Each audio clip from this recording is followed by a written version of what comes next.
Hello guys, welcome to my channel. मैं आपके लिए न्यू मानवा लेकर आ चुकी हूँ, लेकिन उससे पहले अगर आप मेरे चैनल पर नए हैं तो प्लीज़ सब्सक्राइब करें और अगर आपको वीडियो अच्छी लगे तो प्लीज़ लाइक एंड कमेंट ज़रूर करें। तो न्यू मानवा स्टार्ट होता है। तो स्टोरी में हमारी जो फीमेल लीड है वो एक असैसिन गिल्ड की बॉस होती है, जिसे मिशन मिलता है हमारे हार्टलेस आर्च ड्यूक को मारने का। लेकिन हमारा मेल लीड हमारी फीमेल लीड से प्यार कर बैठता है। अब हमारी फीमेल लीड मेल लीड के प्यार से कैसे बचेगी, ये हम स्टोरी में देखेंगे। तो कहानी स्टार्ट होती है। हमारी फीमेल लीड का नाम है एटलांटे। हमारे मेल लीड का नाम है लियोनल वियांग। स्टोरी स्टार्ट होती है। ये कहानी एक प्यारे चार्मिंग यंग आर्चड्यूक से शुरू होती है। 1000 साल में एक बार मिलने वाला जीनियस और रेडियंट लुक्स जैसे कि कोई सन गॉड। कुछ लोग बताते हैं Lionel Wiang of the grand duchy of Venick. अपनी जवानी में वह इतना खास था कि उसे अगले सम्राट बनने की अफवाहें थी, लेकिन उस दिन के बाद वह बिल्कुल अलग इंसान बन गया। रूथलेस हार्टलेस आर्च ड्यूक, उन्हें मार डालो। काश his royal highness archduke Lionel एक बार फिर मुझ पर प्यार से मुस्कुरा पाते, जैसे वह पहले करते थे।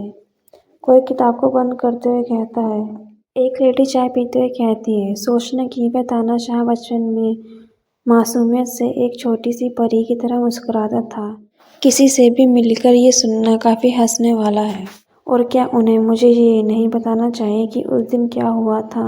मैंने इस लाइब्रेरी से छुप के निकलने की बहुत कोशिश की और मेहनत की, और इनमें से कुछ भी काम नहीं आया। एक भी सुराग नहीं। हमें किसी के फुट स्टेप्स दिखाए जाते हैं। वो लेडी पीछे मुड़कर देखती है कि कोई आ रहा होता है। बुक छुपाते हुए सोचती है, बेहतर होगा कि मैं इस किताब को किसी भी हालत में छिपा कर रखूं। इस किताब में जालिम जीनियस लियोनल के बारे में है। कोई कहता है एटलांटे। ये हमारी फीमेल लीड एटलांटे होती है, जो सोचती है मेरे अभी के मिशन का सब्जेक्ट या फिर कहूँ कि टारगेट। वो कहती है डार्लिंग और मेरे प्यारे पति, जो एक आर्च ड्यूक और लियोनल पैनिक है। मानवा का नाम है वैन टू विलनस मीट। काफ़ी इंटरेस्टिंग नेम है ना। सीन स्टार्ट होता है अटलांटे के बारे में बताते हुए।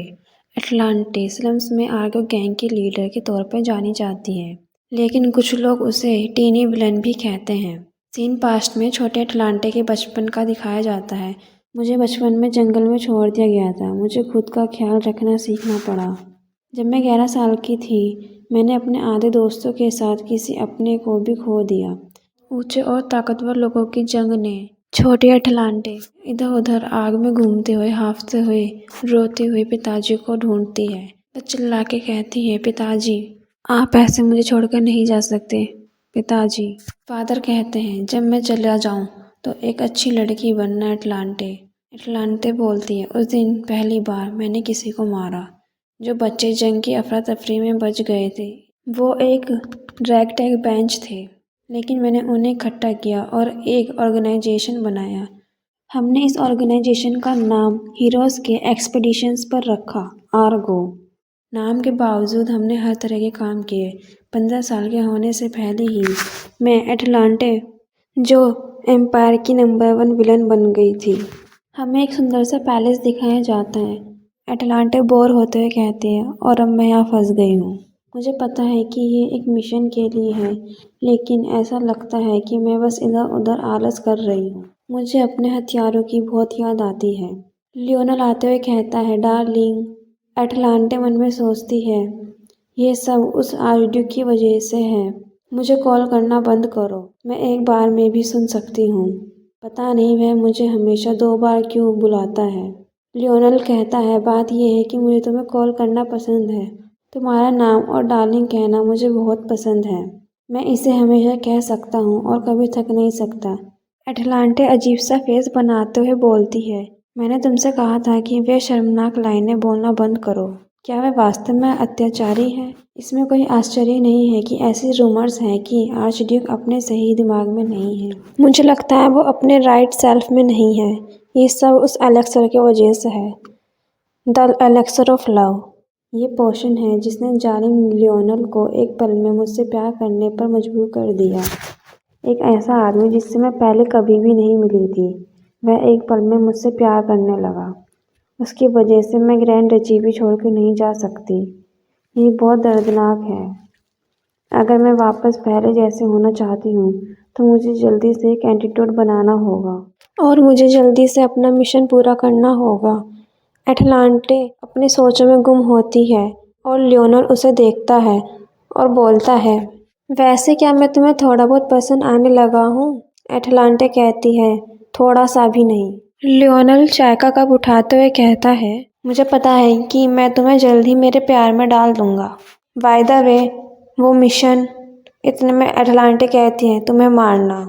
एटलांटे बंदूक की शेप में उंगली दिखाते हुए कहती है, किसी दिन मैं तुम्हें मार डालूंगी। और मन में सोचती है, मैं अपने सीक्रेट्स खुलने नहीं दे सकती। लियोनल मुस्कुराते हुए कहता है, अगर ये तुम्हारे हाथ होंगे तो मैं खुशी खुशी मर जाऊंगा। सीन शिफ्ट होता है। कुछ दिन पहले आगे के ठिकाने पर कोई एटलांटे पर तलवार रखता है। एटलांटे कहती है, ये क्या है? तुम्हें किसने भेजा है? वो बताती है, 4 परिवारों ने, या 7 स्टार ने, या फिर शायद सिसिलियन गैंग ने। एटलांटे और उस बंदे में लड़ाई होती है। एटलांटे उस बंदे को हराते हुए कहती है, जवाब दो और मैं तुम्हें जाने दूंगी। वो बंदा कहता है, एक छोटी सी लड़की इतनी मजबूत कैसे हो सकती है? एटलांटे बोलती है, मैंने जो कहा था मैं उसे वापस लेती हूँ। तुम बिना किसी मदद के मुझे अकेले मारने आए हो, यह थोड़ी बेइज्जती वाली बात है। बात करो, बताओ मुझे। वो बंदा कहता है, ये सम्राट था। सम्राट ने? ये एक गैंग के लिए बहुत घटिया नाम है। भला सम्राट किस गैंग का नाम होता है? अगर मुझे पता चला कि तुम झूठ बोल रहे हो तो तुम मर जाओगे। केसर महामहिम सम्राट केसर ने मुझे आपको उनके पास ले जाने के लिए आदेश दिया था। केसर? थेसालिया? एनेट सोचती है। एनेट बताती है, केसर थेसालिया। केसर थेसालिया, थेसालिया साम्राज्य का शासक, जिसका नाम गरीबों में भी जाना जाता है। सीन शिफ्ट होता है। हमें कैसल टाइप में कुछ दिखाया जाता है जहाँ पे एटलांटे चलते हुए सोचती है, आप जानते हैं, मुझे लगा कि मुझे सम्राट के स्थान पर आमंत्रित किया गया है, ना कि किसी अंधेरे तहखाने में। मुझे लगता है कि मेरे जैसा कोई कॉमनर शाही स्थान पर पैर रखने के योग्य नहीं है। योर मैजेस्टी, आप जरूर से एटलांटे होंगी। क्या आप वास्तव में सम्राट हैं? आपको समझाना काफ़ी मुश्किल है, ये कितना मनोरंजक है। एटलांटे उन्हें देखते हुए बताती है, जेट काले बाल और आसमानी नीली आंखें, थे सारे शाही परिवार के निशान। ये बिलीव करना काफ़ी मुश्किल है, लेकिन इनके लुक्स को देखकर मेरे पास कोई चॉइस नहीं है विश्वास करने के अलावा। मैजेस्टी कहते हैं, तुम्हारी इनफेमस रेपुटेशन तुमसे मिलकर लगता है अफवाहें सच थीं। तुमने बड़ी मुश्किल से मेरे भरोसेमंद गार्ड को छोड़ा। एटलांटे कहती है, वह कमज़ोर आदमी एक नाइट था। क्या तुम प्लीज़ मुद्दे पर आ सकते हो? जैसे कि तुम देख सकते हो, मैं रॉयल्टी के आगे झुकने वाले टाइप की नहीं हूँ। मुझे डर है कि मैं जल्दी ही तुम्हें नाराज़ कर सकती हूँ। मैजेस्टी कहते हैं, हम एम्पायर के आम नागरिक जैसे नहीं हैं। एटलांटे बोलती हैं, मेरे साथ पक्का ऐसा बर्ताव कोई नहीं करता। मैजेस्टी कहते हैं, ये छोटी लड़की कितनी बदतमीज़ है। एटलांटे शौक और गुस्से में मन में कहती है, छोटी लड़की? भले ही मैं जवान लगती हूँ, लेकिन मैं एक बॉस हूँ अंडरवर्ल्ड की। मैजेस्टी कहते हैं, मुझे तुमसे एक फेवर चाहिए। टास्क इजी है, आर्च ड्यूक लियोनल व्यांग को मारना है। एटलांटे शौक होते हुए कहती है, archduke Lionel Wiang, Wiang grand duchy के। मैजेस्टी बताते हैं, व्यांग परिवार एकमात्र ग्रैंड डची है जिसे आधिकारिक तौर पर मान्यता प्राप्त है। थेसालिया शाही परिवार द्वारा। मुझे सब पता है। मुझे ये भी पता है कि आर्चड्यूक एक निर्दयी तानाशाही के अलावा कुछ नहीं है। एटलांटे मन में सोचती है, उसके एक्सप्रेशन देख के लगता है कि वो मजाक नहीं कर रहा, लेकिन मैं ज़्यादातर हाई प्रोफाइल जॉब्स नहीं लेती। अगर मैं मना करती हूँ तो मैं आर्चड्यूक के बजाय तुम्हारी जान ले लूँगा। बेशक। उफ, मुझे विश्वास है कि अगर लड़ाई होती है तो मैं नहीं हारूंगी, लेकिन तानाशाह को मारना आसान नहीं होगा। हालांकि अगर आप सफल होते हैं तो मैं आपको राजधानी के बाहर इलाके में एक अच्छी संपत्ति दूंगा। एक संपत्ति? मैजेस्टी बोलते हैं, तुम हमेशा जुर्म की ज़िंदगी नहीं जी सकती। मैं तुम्हें ज़मीन और एक टाइटल दूंगा। तुम और तुम्हारा गैंग वहाँ शांति से रह सकते हैं। एक रूरल एरिया में एक इम्पीरियल स्टेट है जहाँ तुम्हारे ऑर्गेनाइजेशन के बारे में कोई नहीं जानता। वहाँ एक नई जिंदगी शुरू करने के बारे में तुम्हारा क्या ख्याल है? अटलांटिस सोचती है, एक नई जिंदगी। आर्गो के ज़्यादातर मेंबर बिना सिटीजनशिप के अनाथ हैं। वे ज़मीन नहीं खरीद सकते क्योंकि उनके पास अपनी पहचान साबित करने के कोई तरीके नहीं हैं। अगर मैजेस्टी अपना वादा निभाते हैं, हमें ये गंदे काम नहीं करने पड़ेंगे। हम अपने लिए एक अच्छी ज़िंदगी बना सकते हैं। एक खतरनाक मिशन और अनिश्चित भविष्य के बदले एक नया घर। सीन शिफ्ट होता है, हमें एक क्यूट सा पर्सन दिखाया जाता है। वह कहता है, अटलांटे काम पर जाने का समय हो गया है। व्यांग ग्रैंड डची, ये वह जगह है जहाँ आप जा रही हैं, है ना? अटलांटे उसके सिर पे हाथ फेरते कहती है, ये सही है, अच्छा काम। क्या आपको यह भी याद है कि मैंने कैसे कहा था कि यह बहुत दूर है? उसके क्यूट सा पपी फेस और कंफ्यूजन लुक को देख के अटलांटे कहती है, हाँ हाँ हाँ, आप भूल गए हैं ना? मुझे अब कपड़े बदलने की ज़रूरत है। क्या आप इसके लिए रुकने वाले हैं? वो पर्सन शर्माते हुए कहता है, मुझे माफ़ करना, और ये कह के वो भाग जाता है। अटलांटे कहती है, वो पर्सन थोड़ा क्रूलेस है, लेकिन यही उसे खास बनाता है। देखो वो कैसे शर्मा के भाग गया।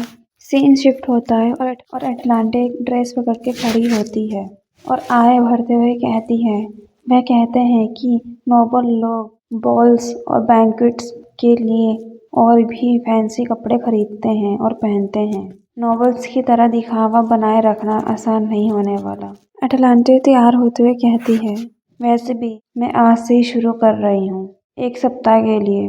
मैं ग्रैंड डची द्वारा आयोजित अवधि सम्मेलन में आमंत्रित काउंट की बेटी हूँ और जिस रात मीटिंग होगी मैं उसी रात एक हथियारी बन जाऊंगी।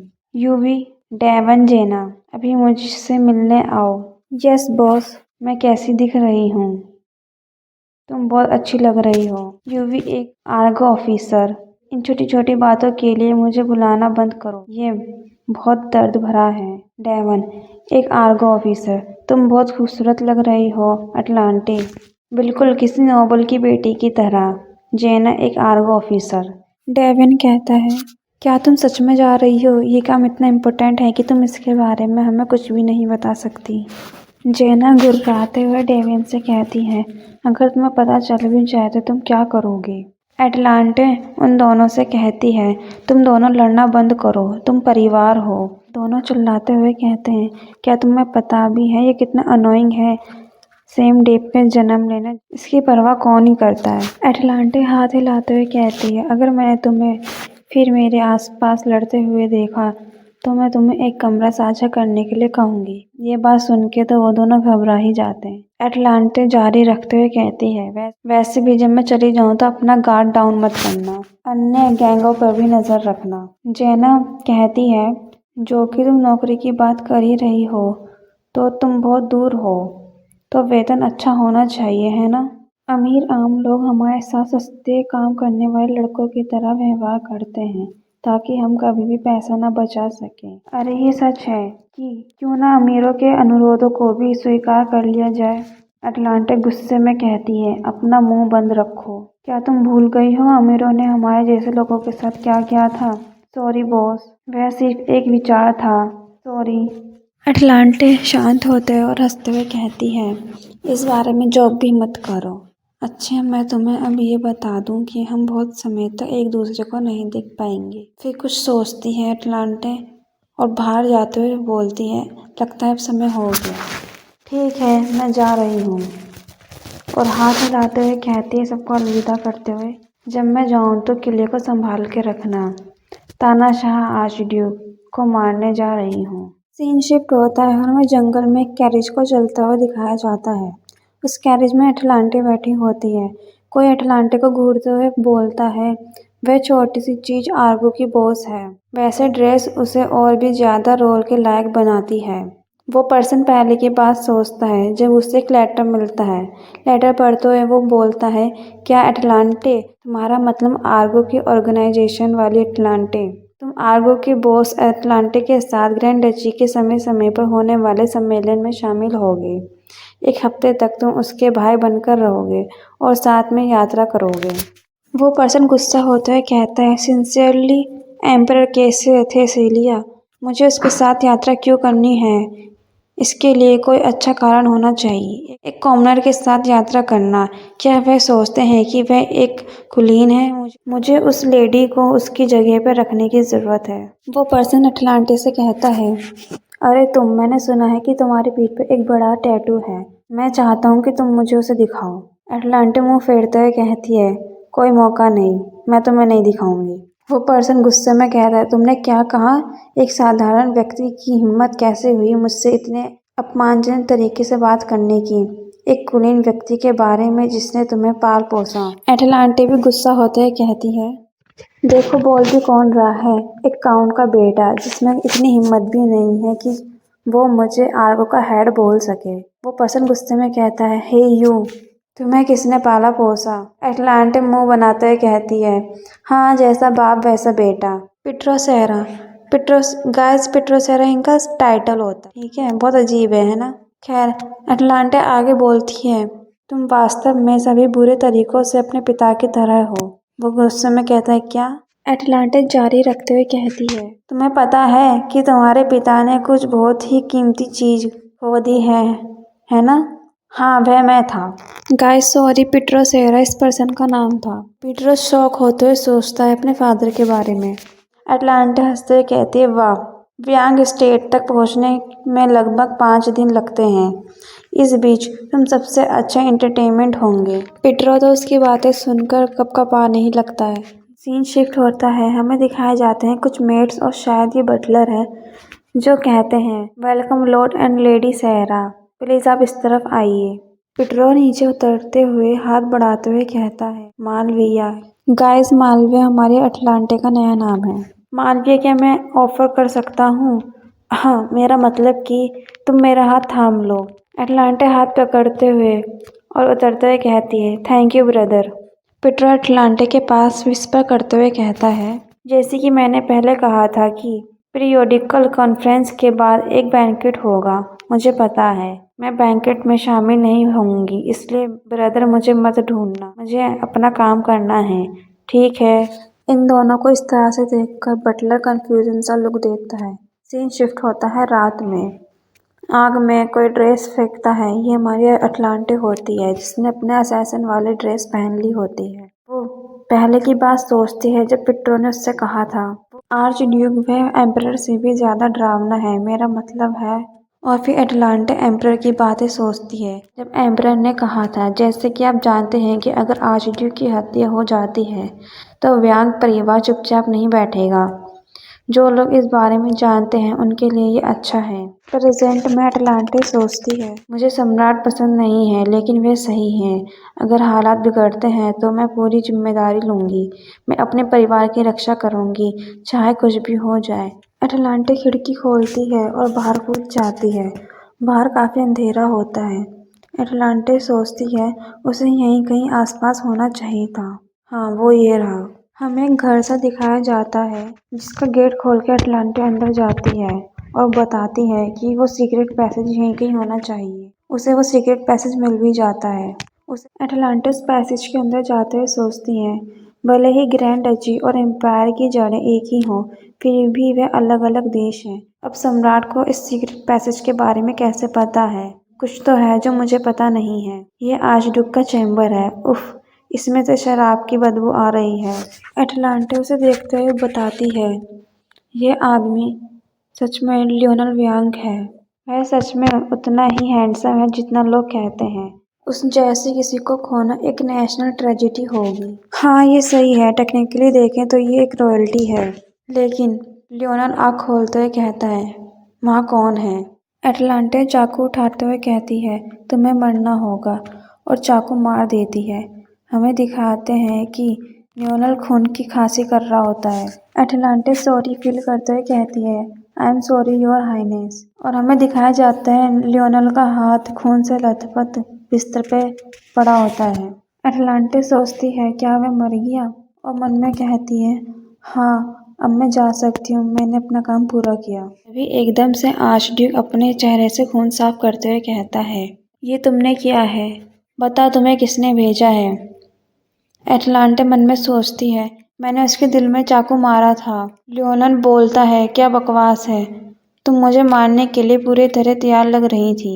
मुझे ऐसे करने से लगभग नफरत है। लियोनल अटलांटे को मारते हुए पकड़कर बेड पे फेंकते हुए कहता है, हाँ, मैंने कभी नहीं सोचा था कि मेरे बिस्तर पर लेटने वाली पहली औरत एक हत्यारी होगी। ये मजेदार था। अटलांटे उसे देखते हुए सोचती है, वह लोग उसे तानाशाह कहते हैं और मैं उसकी आंखों में इस पागलपन भरी नज़र से समझ सकती हूँ कि ऐसा क्यों है। लियोनल उसका गला दबाते हुए कहता है, मुझे तुम्हारा नाम जानना अच्छा लगेगा, लेकिन तुम किसी भी तरह से मर चुकी हो। अटलांटे मन में सोचती है, नहीं, अगर मैं यहाँ मर गई तो मेरा परिवार और वह अभी भी जिंदा कैसे है। अटलांटे सोचती है, अब मेरे पास कोई चारा नहीं है। इस पोशन से उसे आराम मिलेगा। यह एक जहर है जो तुम्हारी सांसों को उतनी ही आसानी से रोक देगा जितनी आसानी से नींद आती है। अटलांटे अपने कपकपाते हाथों से उस पोशन को उठाती है। लियोनल कहता है, बस इतना ही जहर? तुम खुद को मारना पसंद करोगी? किसी और के हाथों मारे जाने से तो बेहतर है। अटलांटे पूरी जहर की बोतल पीकर लियोनल को खींचती है और उसे किस कर देती है या फिर खोंकी उसे जहर पिलाती है। हेलो गाइस, एपिसोड 4 स्टार्ट होता है। हमें दिखाया जाता है कि एक लड़की इस पोशन या फिर खोंकी मेडिसिन का नाम बताती है जिसका नाम एनसिग है। यह एक जहर है जो आपकी सांसों को उतनी ही आसानी से रोक देगा जितनी आसानी से नींद आती है। ये मेडिसिन मेरी सारी प्रॉब्लम ख़त्म कर देगा। ये काम कर जाएगा पक्का। ये सारी बातें अटलांटे सोच रही होती है। सीन वहीं से दिखाया जाता है जहाँ पर अटलांटे ने लियोनल को किस किया होता है। लियोनल शौक होते हुए अटलांटे को पीछे धकेलते बोलता है, तुमने आखिरकार मुझे क्या पिलाया। हम देखते हैं कि उसके मुंह से खून निकल रहा होता है और उसकी आंखें धीरे धीरे बंद हो रही होती है। वो बिस्तर में गिर जाता है। अटलांटे सोचती है, क्या वो मर गया? आखिरकार ये सच में बिल्कुल वैसा लग रहा है जैसे सो रहा हो, लेकिन मैंने बहुत सारे निशान छोड़ दिए हैं। ये पता लगाने में ज़्यादा समय नहीं लगेगा कि मैं हत्यारी थी, लेकिन क्योंकि सम्राट ने थेसालिया की शपथ ली थी, इसलिए उन्हें मेरे परिवार को नुकसान पहुंचाए बिना ये सब संभालना होगा। हमें बताया जाता है द ऑर्ड्स ऑफ थेसालिया। हमें एक सुंदर सी मूर्ति दिखाई जाती है जो गया थेसालिया शाही परिवार की फाउंडर और पहली सम्राट थी। इसके साथ ही वो एक स्किल्ड मेज भी थी। भरोसा बनाने के लिए उन्होंने थेसालिया की ओट्स ली और ऐसी शपथ जो तोड़ी नहीं जा सकती। उस क्षण से शपथ लेने वाले किसी भी शाही परिवार के सदस्य को अपनी बात रखनी पड़ती थी। ओट्स के जादू को सुनिश्चित करने वाला आर्चड्यूक है जिसने अपने लोगों की जान लेकर अपना जीवन यापन किया है, बिल्कुल मेरी तरह। क्या आपको इस तरह से जीने में मजा आया आर्चड्यूक यांग? नरक में मिलते हैं। अटलांटे चिल्लाते हुए कहती है, आखिर आप अभी भी कैसे जिंदा हो ड्यूक? यहाँ से सीन शिफ्ट होता है। हमें एक महल दिखाया जाता है जहाँ पे बहुत बुरी तरह से बिजलियाँ कड़क रही होती हैं। हमें खिड़की के अंदर एक लड़की बैठी दिखाई जाती है जो सोचती है, ओहो, ये कैसे हुआ? अस्मा, तुमने ये क्या कर दिया? मैं एनेट को गलत औषधि कैसे दे सकती हूँ? गाइस, इस लेडी को मैं अब से अस्मा बोलूँगी क्योंकि ये कहने में कंफर्टेबल है। अस्मा रोते हुए कहती है, और मुझे इसका एहसास अब हो रहा है 1 साल बाद। अटलांटे, मैंने तुम्हें गलत मेडिसिन दे दी है, प्लीज़ मुझे माफ़ करना, आई एम सॉरी। और तुम्हारे इस्तेमाल करने से पहले मैं इसे असली जहर से बदल दूंगी। पीछे से आवाज़ आती है, सच कहूँ तो मैं हैरान हूँ। सच में कोई हैरानी की बात नहीं है। अस्मा डरते हुए पीछे मुड़ते हुए सोचती है, क्या ये कोई सपना है? क्या मैं सपना देख रही हूँ? मुझे अटलांटे की आवाज़ क्यों सुनाई दे रही है? और कपकपाती आवाज़ से बोलती है, अटलांटे तुम? हम अटलांटे को देखते हैं जो बिल्कुल एक खतरनाक शेरनी की तरह लग रही होती है। मुझे माफ़ करना, लेकिन ये बहुत इंपॉर्टेंट है। मैंने जो तुम्हें पोशन दिया था वो असलियत में। अटलांटे अंदर आते हुए कहती है, हाँ हाँ, और शीशा आगे करते हुए कहती है, ये पोशन। अस्मा डरते हुए आंखें बंद कर लेती है क्योंकि उसे लगता है कि अब अटलांटे उसे छोड़ेगी नहीं। लेकिन अटलांटे कहती हैं, आखिर मेडिसिन एग्जैक्टली क्या है? अस्मा धीरे से आंखें खोलती है और देखती है, क्या ये पोशन? और शौक होते हुए बोलती है, वॉट?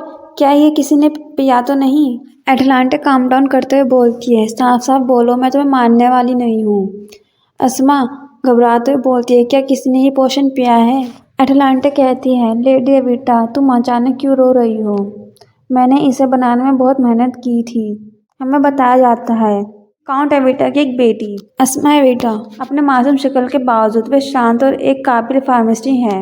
हालांकि एक अमीर आदमी की बेटी होने के नाते उसे आखिरकार शादी करनी ही पड़ती है। इसलिए ऐसा प्रैक्टिकल प्रोफेशन सोचना भी नामुमकिन था। लेकिन अस्मा में दवा बनाने का एक खास टैलेंट था और अपने माता पिता को बहुत मेहनत करने के बाद उसे शादी होने तक इसे शौक के तौर पर करने की इजाज़त मिली है। उसने अटलांटे को जो दवा दी थी उसे बनाने में उसने अपनी बहुत हार्ड वर्क दिया था। अटलांटे पूछती है, तो ये क्या है? अस्मा बताती है, इस मेडिसिन का नाम एलेक्सर ऑफ लव है। एनेट कंफ्यूजन लुक से कहती है, क्या लव? अस्मा रोते हुए आगे बताती है, ये एक ऐसी दवा है जिसे पीने के बाद जिस पहले इंसान को आप देखते हैं उसके प्यार में खो जाते हैं। अटलांटे सोचती है जब वो लियोनल से कहती है, आपको क्या लगता है कि आप क्या कर रही हैं? और प्रेजेंट में गुस्सा होते हुए कहती है, आखिर तुम ऐसे चीज क्यों बना रही हो? अस्मा डरते हुए और रोते हुए बताती है, कुछ साल पहले जब मैं एक ट्रिप पर थी मुझे एक माना क्रिस्टल मिला था। मैंने उसे देखा और सोचा माना क्रिस्टल पुराने रिकॉर्ड में बताया गया है कि दुर्लभ मिनरल्स होती हैं। नए विचारों में वह पूरी तरह से खत्म हो चुके हैं। उनका रंग बैंगनी होता है जो एमिस्टी जैसा होता है और कभी माना का सिंबल भी माना जाता था। वह पहले एक कीमती चीज थी जिनका इस्तेमाल मेज टावर में जादुई चीजें बनाने के लिए की जाती थी। अस्मा आगे बताते हुए कहती है, माना क्रिस्टल में एक जादुई ताकत होती है जो किसी की भी पर्सनैलिटी को बदल सकता है। अटलांटे पूछती है, और इसका लव एलेक्सर से क्या लेना देना है? मुझे कोई पसंद है। अटलांटे गुस्सा करते हुए कहती है, अगर आप किसी को पसंद करती हैं तो आपको उन्हें जाके बताना चाहिए। वैसे ये मेडिसिन ब्रेन वॉशिंग से कैसे डिफरेंट हुई? अस्मा बड़बड़ाते हुए कहती है, आप नहीं समझेंगे अटलांटे, क्योंकि आप जीवन जीने के लिए काफ़ी स्वतंत्र हैं, लेकिन हमारे लिए रईसों के लिए ये एक ऐसी चीज़ें हैं जिन्हें हम अपनी भावनाओं से ऊपर रखना चाहेंगे।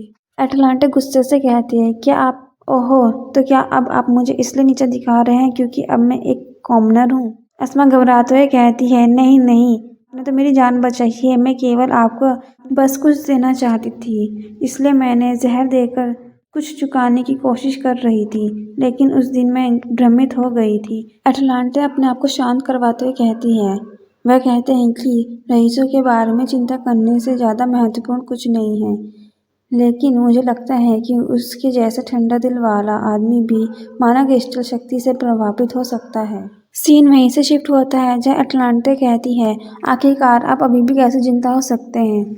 और ये देखकर वो अपने आप को चाकू मारने जा रही होती है। लियोनल उसे रोकते हुए कहता है, तुम मुझे आखिरकार ऐसे क्यों देख रही हो? अटलांटा घबराते सोचती है, वह जैसा दिख रहा है उसमें कुछ गड़बड़ है, वह ज़्यादा ज़रूरी नहीं है। वह अचानक इतना पोलाइट क्यों हो रहा है और वह अचानक औपचारिकता से क्यों बात कर रहा है? 2 बार लगभग मरने के बाद उसने अपना दिमाग खो दिया है क्या? लियोनल उसे छूते हुए पूछता है, आखिर तुम्हारा नाम क्या है? अटलांटे मन में सोचती है, आर्चड्यूक, आप सचमुच अपना दिमाग भूल चुके हैं क्या? लियोनल उसे गले लगाते हुए कहता है, क्या आप ठीक हैं? और चिल्लाते हुए कहता है, डैमियन, जल्दी से डॉक्टर को बुलाओ। अटलांटे उसे दूर करते हुए कहती है, आखिर आप क्या कर रहे हैं? क्या तुम क्रेजी हो? किसी और से ज़्यादा डॉक्टर की तुम्हें ज़रूरत है। लियोनल कहता है, मैं पहले इतना क्रेजी कभी नहीं हुआ। मुझे लगता है कि मैं तुम पे पूरी तरह से फिदा हो चुका हूँ। मैंने पहले कभी भी ऐसा महसूस नहीं किया।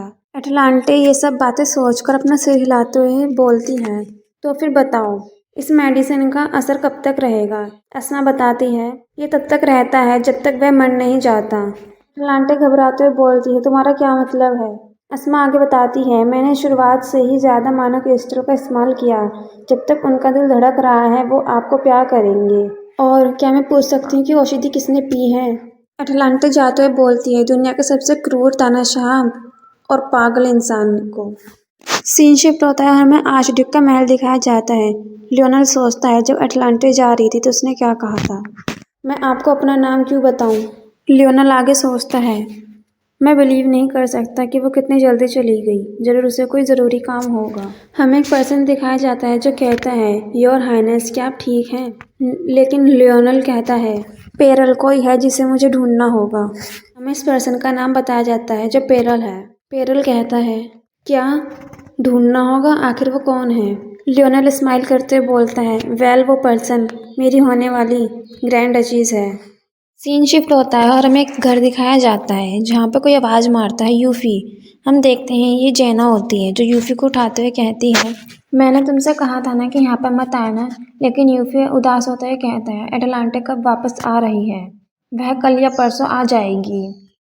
फिर पीछे मुड़ते हुए पूछता है किस टाइम पर, लंच टाइम पर या डिनर टाइम पर। जैना उसके सिर पे हाथ फेरते हुए कहती है चिंता मत करो, उसने कहा था कि वह बहुत जल्दी वापस आ जाएगी। क्या अटलांटे ने कभी कोई वादा तोड़ा है? नहीं।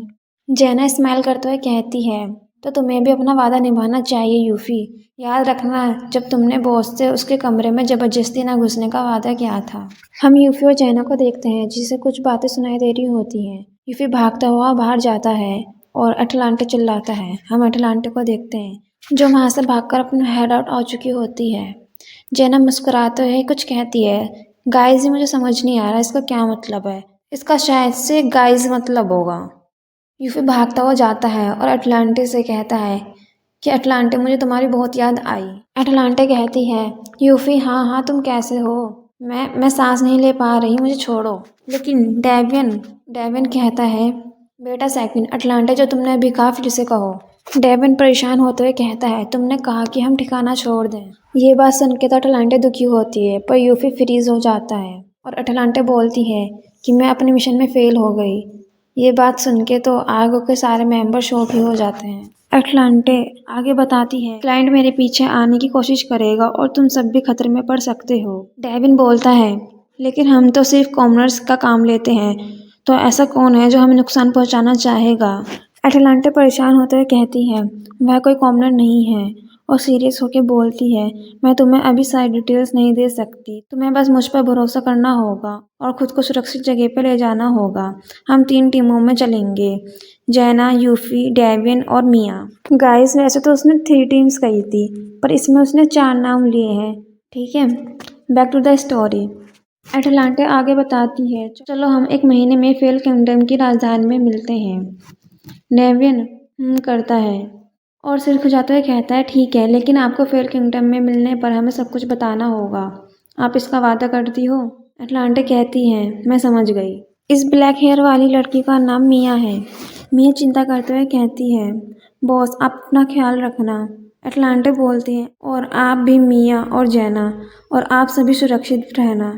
बातचीत करके वहाँ से जाने लगते हैं लेकिन यूफी चिल्लाते हुए कहता है नहीं नहीं मैं अटलांटे के साथ जाना चाहता हूँ। डेविन कहता है जिद्दी होना बंद करो और आगे बढ़ो। अटलांटे बताती है उपरोक्तक फेरल किंगडम। गाइस इसका नाम बहुत अजीब है, मैं पूरी कोशिश कर रही हूँ सही से बोलने की और इसका कुछ खास मतलब भी समझ नहीं आ रहा। थेसालिया के दक्षिण सिरे पर स्थित है लेकिन ये अनिवार्य रूप से साम्राज्य का एक उपनिवेश है। फेरल किंगडम में क्राउन प्रिंस की शादी हमेशा थेसालिया की राजकुमारी से होती है और अभी के क्राउन प्रिंस की सगाई राजकुमारी डियाना से हुई है। ये करंट राजकुमारी डियाना की पोर्ट्रेट है और ये रीज़न कि मैंने अपने मेंबर्स को वहाँ क्यों भेजा, क्योंकि वह किंगडम उत्तरी ग्रैंड डचीज और पूर्व राजधानी से बहुत दूर है। वह इंपीरियल पैलेस की जगह है, मुझे लगा कि वह सबसे ज़्यादा सुरक्षित हो। लेकिन आप वेस्ट के बारे में क्या कहेंगे? अंधेरे इलाकों से भरे हुए शैतानी जानवरों का घर।